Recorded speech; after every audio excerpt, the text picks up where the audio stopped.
تو چلے جی پھر اس پہ سیاسی جماعتیں آواز بھی اٹھاتی ہیں, وہ غلط تو نہیں کہہ رہے وہ. چلے جی جام عید آپ کو بہت شکریہ آپ کا. اچھا جی, آج ذرا اب ہم بتاتے ہیں آپ کو کہ آج ہم کون سا دن منا رہے ہیں. آج ہم انفینٹ پروٹیکشن ڈے منا رہے ہیں. Very important day. جی, انفینٹ پروٹیکشن ڈے کیا ہوتا ہے کہ نوزائیدہ بچوں کے تحفظ کا دن اس کو ہم بیسیکلی کہہ سکتے ہیں. یہ دن منانے کا مقصد یہ ہوتا ہے کہ نوزائیدہ بچوں کی زندگی کے ابتدائی دنوں میں تحفظ اور نگہداشت کی اہمیت اجاگر کرنا, تاکہ انہیں بیماریوں, غذائی قلت اور لا علمی سے ہونے والی اموات سے بچایا جا سکے. اب عالمی ادارہ صحت کے مطابق دنیا میں ہر سال تقریباً 25 لاکھ نوزائیدہ بچے زندگی کے پہلے مہینے میں ہی موت کے منہ میں چلے جاتے ہیں. یعنی کہ اگر ہم اس اسٹیٹس کو مزید بریک ڈاؤن کریں تو یہ بتاتے ہیں کہ تقریباً جی روزانہ 7,000 سے زائد ننھی جانیں دم توڑ جاتی ہیں. اچھا, اب یہ شرح بچوں کی مجموعی اموات کا تقریباً 47% ہے. پاکستان میں صورتحال تشویشناک ہے اور ہر روز 650 سے زائد نوزائیدہ بچے 27 مائیں ایسی وجوہات کی وجہ سے انتقال کر جاتی ہیں. یہ ڈیلی کے اسٹیٹس ہیں. اور ایسی بیماریاں, ایسے ایشوز یہ قابل علاج ہیں. نوزائیدہ اموات میں 74% واقعات پیدائش کے پہلے ہفتے میں اور 57% اموات پہلے 72 گھنٹوں میں ہوتی ہیں. تو دیہی علاقوں میں اموات کی شرح شہری علاقوں کے مقابلے میں بہت زیادہ ہے. اس کی وجہ بنیادی یہ ہے کہ وہاں پر جی صحت کا انفراسٹرکچر اس طریقے سے موجود نہیں ہے.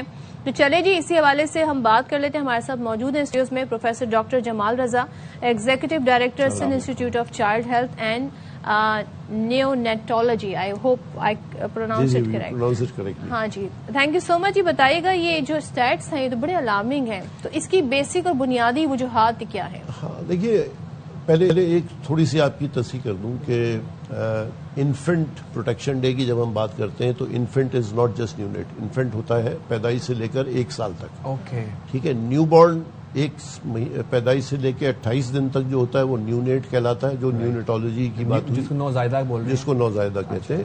لیکن جب ہم انفینٹ کی بات کرتے ہیں تو پیدائش سے لے کے 1 سال تک کا جو عرصہ ہے وہ انفینٹ. اچھا, یہ تو ایک ٹیکنیکل بات ہو گئی. اب بات یہ ہے کہ یقیناً پاکستان میں انفارچونیٹلی جو ہماری شرح اموات ہے, انفینٹ مورٹیلٹی آپ نے سنا ہوگا نا, انفینٹ مورٹیلٹی ریٹ, تو وہ بہت زیادہ ہے. اور بالکل آپ نے وہ بات ٹھیک کہی کہ جو تقریباً اگر ہماری انفینٹ مورٹیلٹی اس وقت 57 ہے تو اس میں سے 42 کے قریب جو ہے وہ پہلے مہینے میں ان کا انتقال ہو جاتا ہے. And what causes it? بہت سارے کازز ہیں, لیکن اگر ہم اسٹارٹ کریں تو پریگنینسی سے شروع ہوتا ہے معاملہ, کیونکہ ظاہر ہے بچے کی جو پیدائش ہے, فرسٹ 1000 ڈیز کا آج کل جو کانسیپٹ ہے وہ کنسیپشن, یعنی جس وقت بچہ تخلیق کا عمل شروع ہوتا ہے وہیں سے اس کی صحت کا آغاز ہو جاتا ہے.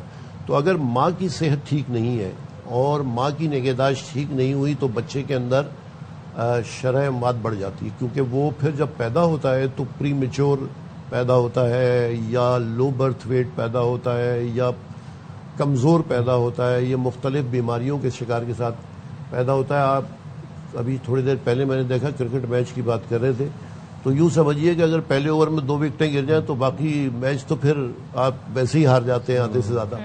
تو وہی کیفیت ہوتی ہے کہ جب پیدائش ہی بچے کی کمزور ہوگی, پری میچور ہوگی, تو اس کے اندر شرح اموات, اس کے پورے سسٹمز میچور نہیں ہوتے تو وہ شرح اموات ظاہر ہے ان کے اندر بہت زیادہ ہوتی ہے. اور دوسرے نمبر کے اوپر ہمارے یہاں سیف ڈیلیوریز نہیں ہیں. ہماری جو مائیں ہیں وہ مختلف جگہوں پہ ان کی ڈیلیوریز ہو رہی ہیں, گھر پہ بھی ہو رہی ہے. اب کچھ اسپتالوں میں ڈیلیوری کی شرح جو ہے اس میں اضافہ ہوا ہے پچھلے کچھ دنوں میں, لیکن اب تک بہت ساری جو ڈیلیوریز ہیں وہ آج تک بھی گھروں پہ ہو رہی ہیں. اور گاؤں دیہات کی جی ہاں بالکل, شہروں میں بھی ہو جاتی ہیں. یہاں پر دائیوں کا معاملہ ہے, اور جب پرابلمز ہوتی ہیں, کمپلیکیشنز ہوتی ہیں, تو پھر by the time they get to the hospital it's already too late.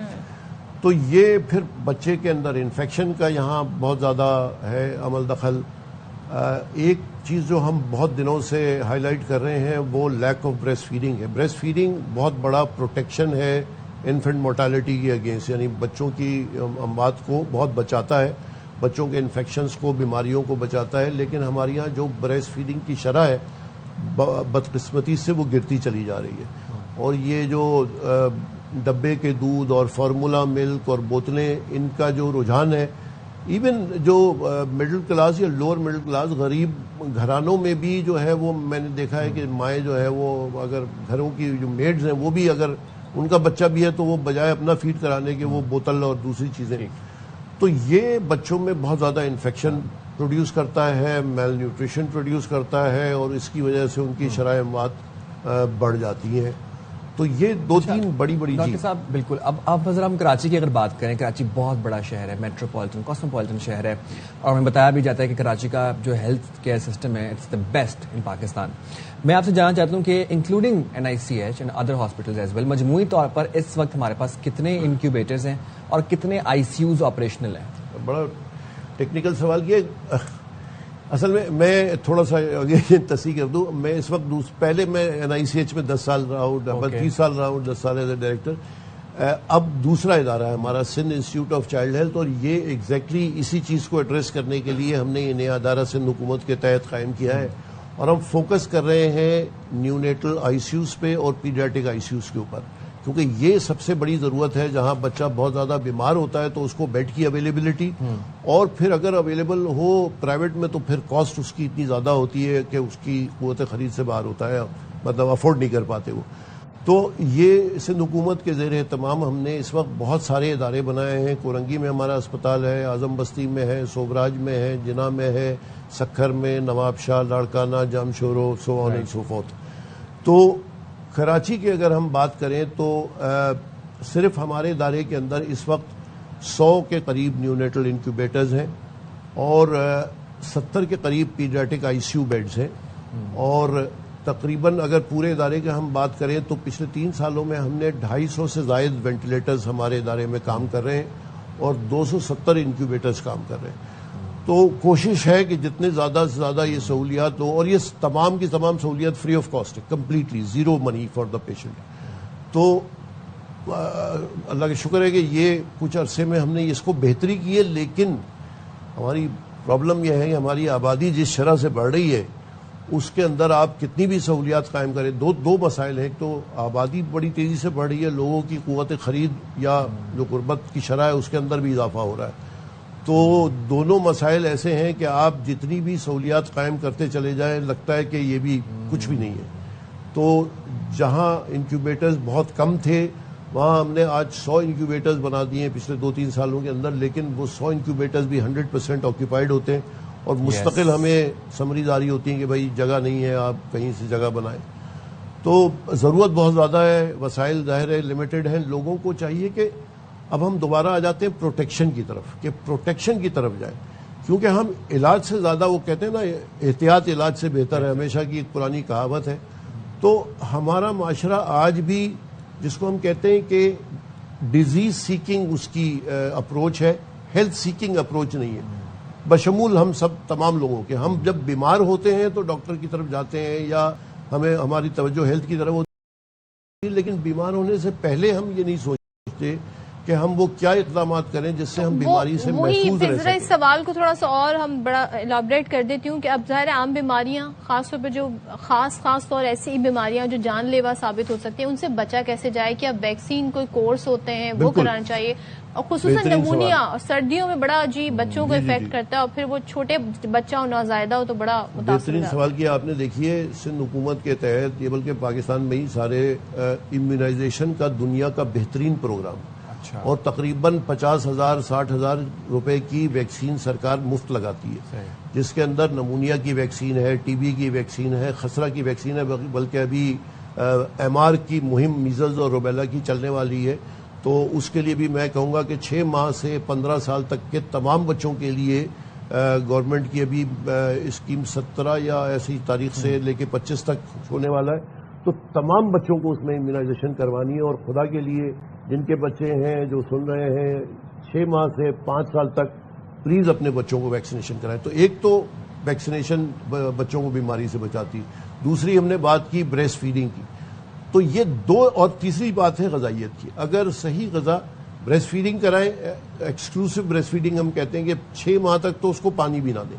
6 ماہ کے بعد نرم غذائیں اس کی شروع کریں 2 سال تک، اور ساتھ بریسٹ فیڈنگ کو کنٹینیو کریں. اگر مائیں یہ کام کر لیں کہ بریسٹ فیڈنگ کرا لیں، حفاظتی ٹیکے لگا لیں، اور صحیح غذائیت ان کو شروع کریں، جو بہت مہنگی نہیں ہے، سستی غذائیں ہیں، سادہ چیزیں جو گھروں میں آپ نے کہا ماں کی صحت بھی بہت میٹر کرتی ہے، پریگننٹ ویمن کی آپ نے بات کی، تو وہ کہاں پہ کیا اس میں زیادہ ایشوز آتے ہیں؟ ماں کی نیوٹریشن، انیمک تقریباً 60 سے 70% مائیں ہمارے پاس جو آتی ہیں اور وہ پریگننسی کے دوران جاتی ہیں انیمک ہوتی ہیں, ان کا بلڈ ہیموگلوبن کم ہوتا ہے. وہ پریگننسی میں ان کو اگر وہ اگین اینٹی نیٹل کیئر اگر صحیح وقت پہ اسپتال جائیں تو دوائیں ہیں اس کے لیے. گورنمنٹ کی بھی ادارے ہیں, پرائیویٹ بھی ہیں جو کہ مفت دوائیں دیتے ہیں. ملٹیپل آج کل تو آئرن فولک ایسڈ ان کو دی جاتی ہے, لیکن آج کل ایک اور چیز آ گئی ملٹیپل نیوٹرینٹس MMS آتی ہے, تو مائکرو نیوٹرینٹس جو ہے وہ سپلیمنٹس مدر کو دیے جاتے ہیں. تو اگر وہ ڈیورنگ پریگننسی بھی کم از کم فالو کر لیں اینٹی نیٹل جو ریکمینڈڈ 3-4 وزٹس ریکمینڈڈ ہیں اینٹی نیٹلی, تو کافی بہتری آ جاتی ہے. اور یقیناً اس میں کوئی شک نہیں کہ اگر اب تک ماں کی صحت ٹھیک نہیں ہوگی آپ ایک صحت مند بچہ نہ پیدا کر سکتے ہیں نہ اس کی دیکھ بھال کر سکتے ہیں. بالکل آپ نے ٹھیک کہا. Thank you so much doctor Jamal ہمارے ساتھ تھے, اس حوالے سے بات کرتے ہیں. جی کچھ کہنا چاہتے ہیں؟ آپ کے پاس ایک چیز بہت ضروری ہے جو میں مس نہیں کرنا چاہتا ہوں. جب ہم پروٹیکشن کی بات کر رہے ہیں تو اسکرین ٹائم بہت بڑا پرابلم ہے. آج کل ہم جتنے بچے دیکھتے ہیں 6 مہینے کا بچہ 4 مہینے کا بچہ ماں اس کو فون کر کے یوں کر کے دکھاتی ہے. ایبسولوٹلی 0 اسکرین ٹائم ریکمینڈڈ ہے فار 2 سال سے کم بچوں کے لیے. تو مہربانی کر کے یہ پیغام بھی میں دینا چاہوں گا ماؤں کو کہ خدا کے لیے اپنے بچے آؤٹ سورس نہیں کریں, تھوڑی سی محنت کریں, ان سے بات کریں, ان کی توجہ دیں. برین کی ڈیولپمنٹ کے لیے ضروری ہے. آٹزم کا انسیڈنس بڑھ رہا ہے, بچوں کی توجہ ماؤں سے دنیا سے ہٹ رہی ہے. ایون کہ ماں باپ خود بھی اپنا کٹ ڈاؤن کریں mobile use in front of the child, تو یہ پیرنٹس کو یہ مثال قائم کرنی ہوگی, تبھی آپ کا بچہ جی اچھی اور ہیلدی لائف گزار سکتا ہے. Thank you so much. Thank you very much. Thank you. Now moving forward ہم جائیں گے چھوٹی سی بریک پہ, حاضر ہوں گے بریک کے بعد. Stay right with us. Thank you. Thank you.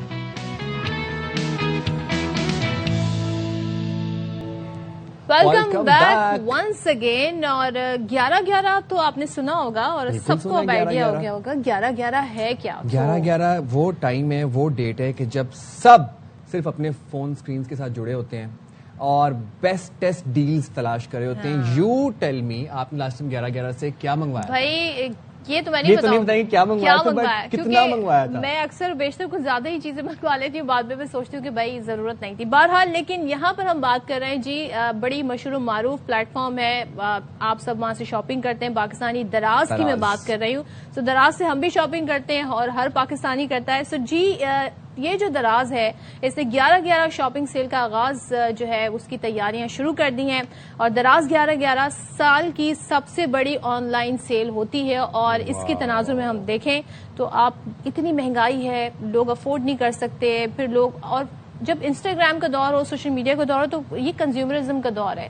بہت زیادہ آپ کو نا ایڈز آ رہے ہوتے ہیں, سب کا دل کر رہا ہوتا ہے ہم یہ چیزیں خریدیں, لیکن سم ٹائمز آپ افورڈ نہیں کر سکتے. مگر دراز وہ پلیٹ فارم ہے جہاں پر افورڈیبلٹی بھی ہے اور کوالٹی بھی ہے. And the most amazing part is that کہ واسٹ ویرائٹی ہے. You will get to see a lot of variety. ایک ہی پروڈکٹ کی آپ کو 3-4 ویریشنز مل جائیں گی. ٹیکنالوجی, فیشن, ہوم ڈیکوریشن, بہت کچھ, مطلب سب کچھ ہی ہے دراز پہ. So we have in the studios with us Pakistan Sri Lankan managing director Ahsan Sayyah sahib. Thank you very much Ahsan sahib, آپ نے باخبر سویرا کے لیے وقت نکالا. 11/11 کو پاکستان میں چند سال پہلے متعارف کروایا گیا, 7 years ago. ابھی ہم بات کر رہے تھے. How was this journey and how was the response? I think the journey ایک ہمارے لیے بھی we've learned a lot.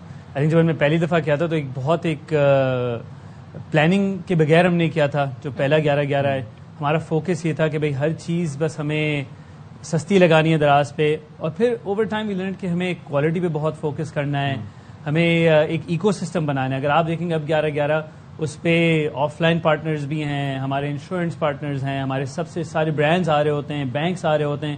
تو ایک پورا ایکو سسٹم بن گیا ہے. وہ 7 سال کی جرنی میں پرائسنگ تو آبویسلی ابھی بھی بہت ضروری ہے. جیسے آپ نے کہا کہ پورا سال لوگ ویٹ کرتے ہیں کہ مجھے اسپیشلی جو بگ پرچیز آئٹمس ہوتے ہیں, بگ پرائس آئٹمس, ان کے لیے وہ پورا سال ویٹ کرتے ہیں. تو اٹس ویری امپورٹنٹ کہ پرائسنگ ہو, مگر اس کے ساتھ ساتھ میں کوالٹی پہ بہت فوکس کرتے ہیں.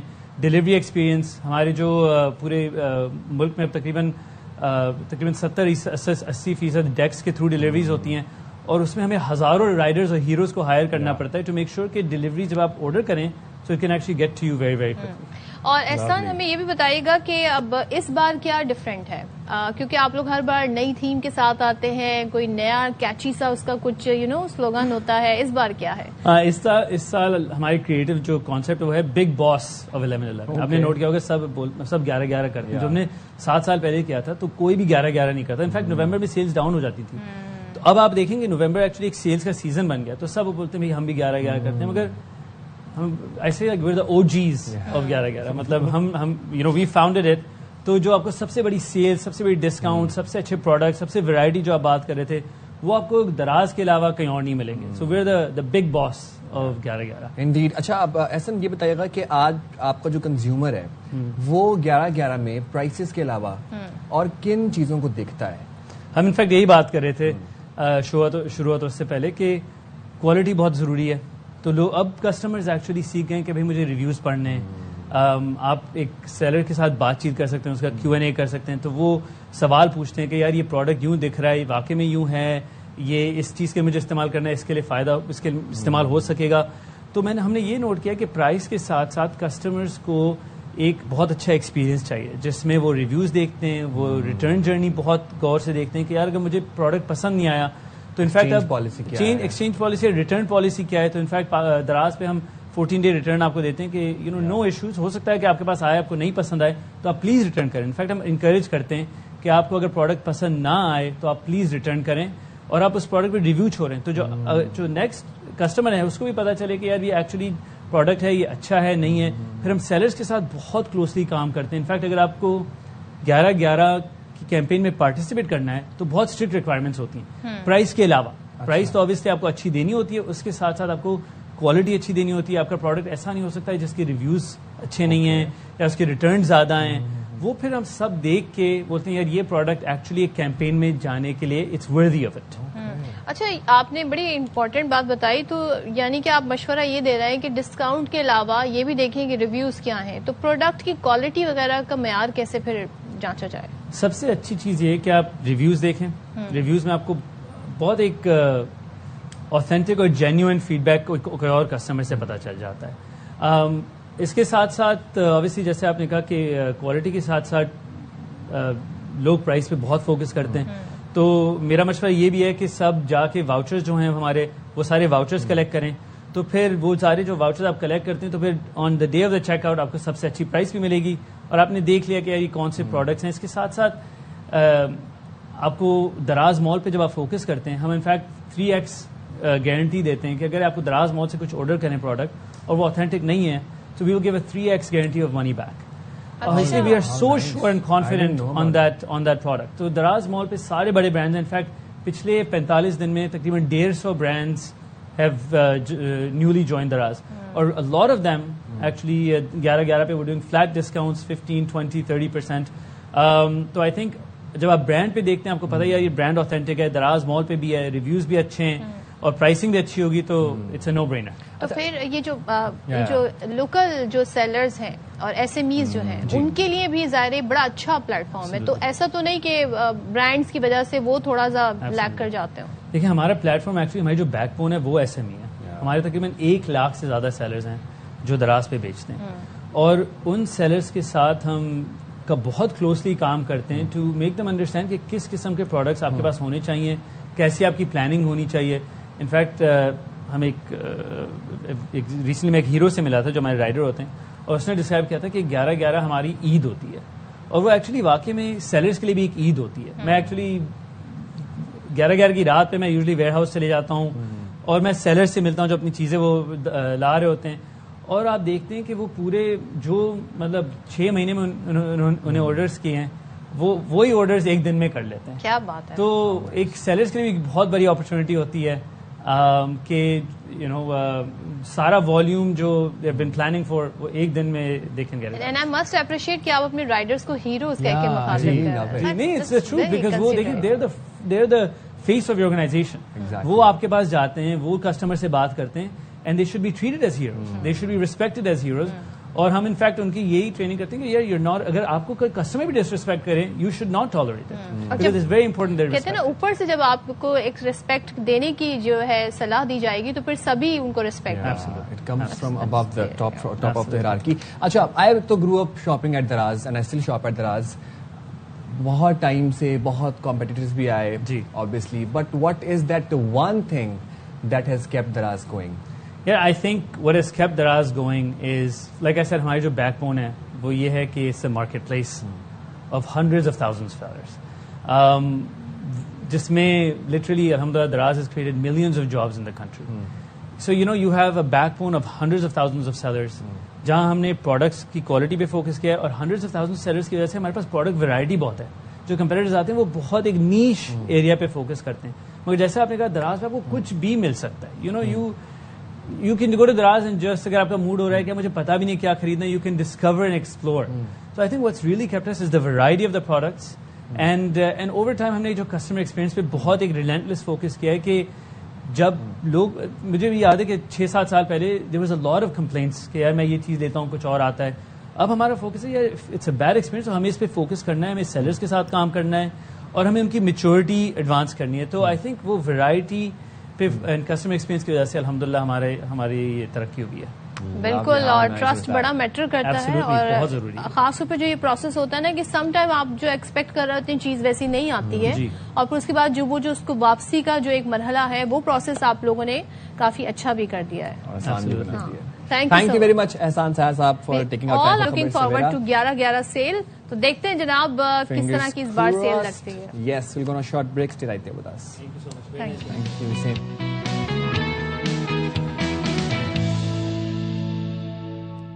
Welcome back. اور ذرا کچھ ہم ادویات سے متعلق بات کر لیتے ہیں کیونکہ آئے روز مسئلہ یہ ہوتا ہے جی کہ ان کی قیمتیں بڑھ جاتی ہیں پھر یہ مارکیٹ سے غائب ہو جاتی ہیں. سو بھائی اس بار بھی کیا ایسا ہونے جا رہا ہے, اور وجہ یہ ہے کہ 50% دواؤں کی قیمتیں طے کرنے کا اختیار ادویات بنانے والی کمپنیوں کو مل گیا ہے. اور جو ڈریپ ہے یعنی کہ ڈرگ ریگولیٹری اتھارٹی, پاکستان کی chief executive officer doctor Ubaid Ullah, وہ یہ کہتے ہیں جناب کہ دوائیں جو ہیں ڈی ریگولیٹ ہونے سے قیمتیں طے کرنے کا اختیار کمپنیوں کو مل گیا ہے. اب اس کی ڈیٹیل انور خان سے جان لیتے ہیں. تو انور بتائیے گا, انور بتائیے گا دوا. جی دیکھیں صورتحال اب یہ ہوگی کہ صورتحال اب یہ سامنے آئے گی کہ جب آپ ادویہ ساز کمپنیوں کو دوائیوں کے اختیارات تجویز کنندہ کرنے کی حیثیت سے ان کے حوالے کر دیں گے, اور اس وقت صورتحال یہ ہے کہ مختلف جو ادویات ہیں اس کی قیمتیں بدستور ایک بلند ترین سطح پر ہیں, اور اب آپ نے اس بات کی باقاعدہ اجازت دے دی ہے کہ 50% ادویات کی قیمتوں کا تعین دوائیاں بنانے والی کمپنیاں خود کریں گی. اور اس وقت صورتحال یہ ہے کہ مختلف امراض کے اندر مبتلا جو مریض ہیں, جس کے اندر امراض قلب کے ہیں, امراض سینہ کے ہیں, اس کے ساتھ ساتھ دماغی امراض کے مریض ہیں اور شوگر کے مریض ہیں, ان کی ادویات کی قیمتیں جو ہے وہ انتہائی بلند ترین سطح کے اوپر ہیں. اور وہ افراد جو کہ مختلف کینسر کے مختلف مرض کے اندر مبتلا ہیں, ان کی قیمتیں تو انتہائی بلند ترین سطح پر ہیں. اب ان کے لیے علاج کا برداشت کرنا انتہائی ناممکن ہو جاتا ہے. اور صورتحال یہ ہوتی ہے کہ اب ڈریپ کی جانب سے جو صورتحال سامنے آئی ہے کہ جب آپ نے قیمتوں کا تعین کرنے کے لیے اس کو دے دیا, تو اس وقت کراچی کے اندر نیشنل ہیلتھ پالیسی کے حوالے سے ماہرین نے ایک سیمینار کے اندر شرکت کی تھی کہ جس کے اندر ڈریپ کے حکام نے اس بات کا اعتراف کیا تھا کہ غیر ضروری ادویات تجویز کرنے کے نتیجے کے اندر تقریباً 50 ارب روپے کا نقصان ہوتا ہے جو کہ لوگوں کو ادا کرنا پڑتا ہے. جبکہ ماہرین صحت اور دیگر افراد یہ بتاتے ہیں کہ ڈاکٹروں کی جانب سے جو دوائیں تجویز کی جاتی ہیں, جو دی جاتی ہیں, 70% ادویات انتہائی غیر ضروری ہوتی ہیں. تو صورتحال جو بنتی ہے وہ یہ ہوتی ہے ایک اینیکسس بنتا ہے ڈاکٹروں کا, فارماسیوٹیکل کمپنیوں کا اور فارما فرم کا. جب آپ ان تمام کی تمام چیزوں کے حوالے سے بات کرتے ہیں تو اس کے بعد جو صورتحال سامنے آتی ہے روز روشن کی طرح آیا ہے کہ اس قیمتوں کے تعین کے حوالے سے جب ڈاکٹروں کو بیرونی اور عمومی ان کے دورے کرائے جاتے ہیں اور 70% ادویات جو ہے وہ غیر ضروری طور پر تجویز کی جاتی ہیں. پہلے یہ صورتحال ہے. اب اس کے بعد صورتحال یہ ہوگی جب آپ 50% ادویات کا لائسنس دوبارہ ادویہ ساز کمپنیوں کے حوالے کر دیں گے تو وہ جو رہی سہی کسر ہے وہ بھی پوری ہو جائے گی. تو سیمینار ہوتے ہیں, ورکشاپ ہوتے ہیں, ڈریپ کے حکام اور محکمہ صحت کے حکام آتے ہیں, وہ اخلاقی لیکچر دیتے ہیں ادویہ ساز کمپنیوں کو ایتھکس پریکٹس. انور ایک بات بتائیے گا. ایک تو پرسکرپشن میں مسئلہ یہ ہوتا ہے کہ جب کافی پرسکرپشن میں ڈاکٹرز کی رائٹنگ ہی سمجھ نہیں آتی.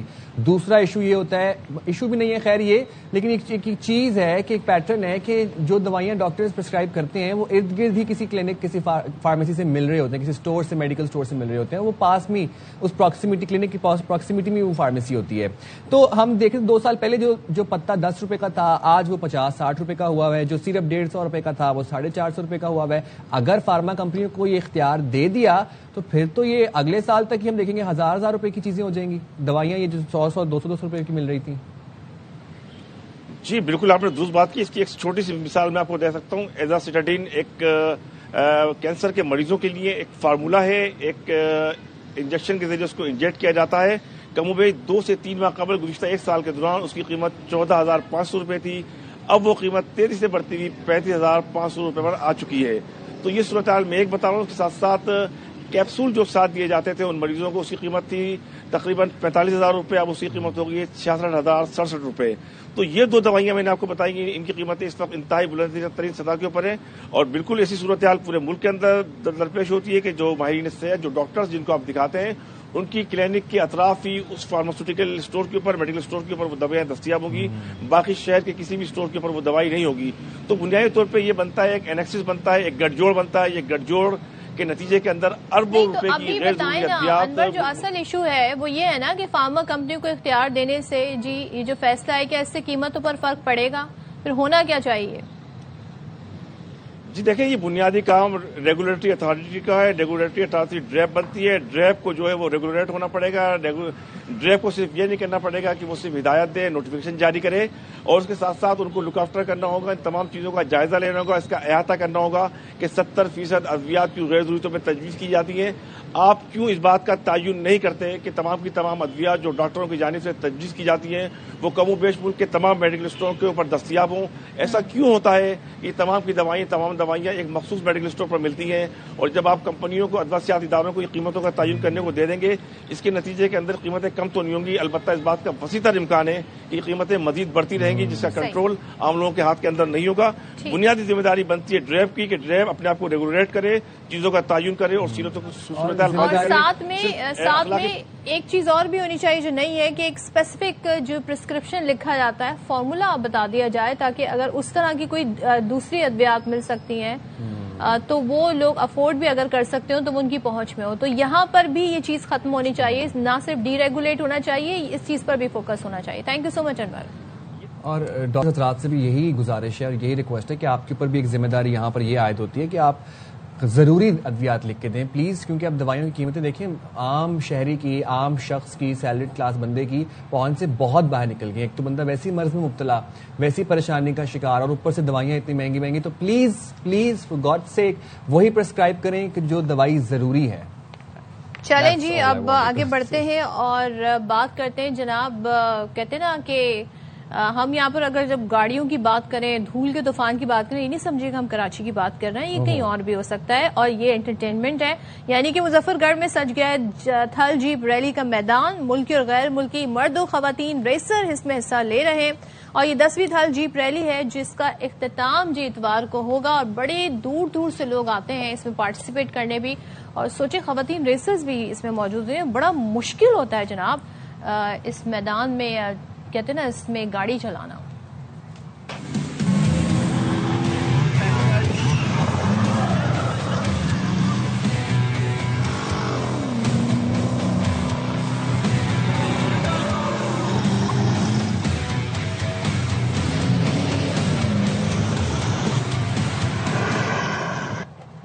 میرا تو بہت دل کر رہا ہے یہاں پر جانے کا, لیکن یہ ہماری ہب والی ہوگی نا, ہم اس میں جائیں گے. بٹ گاڑیوں کا آپ دیکھ سکتے ہیں کہ اچھا گاڑیوں کی ٹیگنگ ٹریکنگ وہ والا جو مرحلہ تھا وہ مکمل ہو چکا ہے, اور اب ہم یہاں سے دیکھیں گے جناب آپ کو ریسنگ کے مناظر نظر آئیں گے. گاڑیوں کی ماڈیفیکیشن جو میں نے اس دفعہ دیکھی ہے نا, ویسے وہ کمال تھی. اس دفعہ گاڑیاں بہت اچھی ماڈیفائڈ ہوئی تھی. آپ یہ گاڑی دیکھیں نا, کیونکہ پورا سال تیاری چلتی ہے ان گاڑیوں کی, اور پھر ان کی بہت سی آلٹریشنز ہوتی ہیں. یہ کوئی اسٹاک گاڑیاں نہیں ہوتی, یہ ہوتا ہے کہ ان کا ایک ایک پارٹ جو ہے دنیا کے مختلف جگہوں سے وہ اکٹھا کیا ہوتا ہے, پھر ان کو ماڈیفائی کر کے آلٹر کر کے. جنون ہے نا ایک, یہ وہ کہتے ہیں نا شوق کا کوئی مول نہیں. تو یہ ہمیں یہاں پر اس ریلی میں دیکھنے کو ملتا ہے. اب ہمیں دیں اجازت, اب ہم آپ سے اجازت لیتے ہیں. اپنا خیال رکھیے گا, اور خاص طور پر جو موسم جس طریقے سے بدل رہا ہے تو اس میں اپنا اپنے بچوں کا خاص خیال رکھیے گا. اسی کے ساتھ اجازت, اللہ حافظ. پاکستان زندہ باد.